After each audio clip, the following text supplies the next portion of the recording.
بسم اللہ الرحمن الرحیم۔ ناظرین کرام، کیا آپ نے کبھی سوچا ہے کہ کچھ لوگوں کا دل ہر وقت اللہ کے ذکر سے تر رہتا ہے؟ ان کی زبان خود بخود یا اللہ کہنے لگتی ہے، ان کا دل نماز، قرآن اور دعا کی طرف کھنچتا چلا جاتا ہے۔ اور دوسری طرف کچھ دل ایسے ہوتے ہیں جنہیں نہ نصیحت متاثر کرتی ہے، نہ قرآن کی آیات، نہ موت کی یاد۔ سوال یہ ہے، اللہ تعالیٰ کس دل میں اپنا ذکر جاری کر دیتا ہے، اور کون سا دل اس عظیم نعمت سے محروم رہ جاتا ہے؟ آئیے آج قرآن و حدیث کی روشنی میں اس راز کو جانتے ہیں۔ اللہ کا ذکر صرف تسبیح ہاتھ میں لے کر گننے کا نام نہیں۔ قرآن کہتا ہے، الذین یذکرون اللہ قیاما وقعودا وعلی جنوبہم، یعنی اللہ کا ذکر کھڑے ہوئے، بیٹھے ہوئے اور لیٹے ہوئے بھی کیا جاتا ہے۔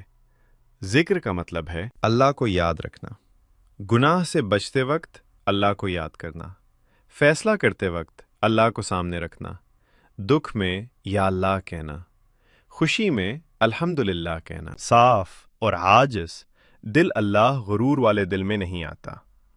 ان اللہ لا يحب كل مختال فخور۔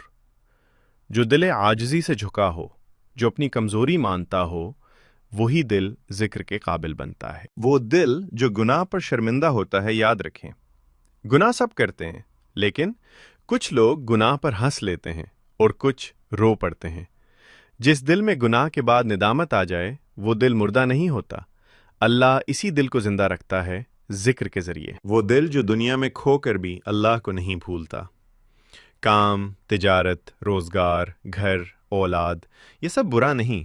قرآن کہتا ہے، لا تلہیہم تجارہ ولا بیع عن ذکر اللہ۔ اصل بات یہ ہے، دنیا ہاتھ میں ہو، دل میں نہیں۔ ذکر والا دل کیسا ہوتا ہے؟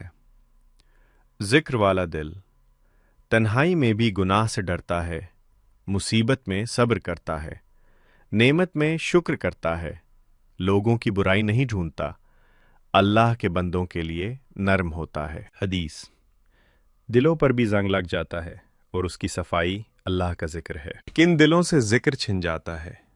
تکبر والا دل، حرام پر اصرار کرنے والا دل، لوگوں کو حقیر سمجھنے والا دل، گناہ کو معمولی سمجھنے والا دل۔ فی قلوبہم مرض فزادہم اللہ مرضا۔ جب بندہ خود نہیں پلٹتا، اللہ بھی ذکر کی توفیق روک لیتا ہے۔ اللہ ذکر کی توفیق کیوں دیتا ہے؟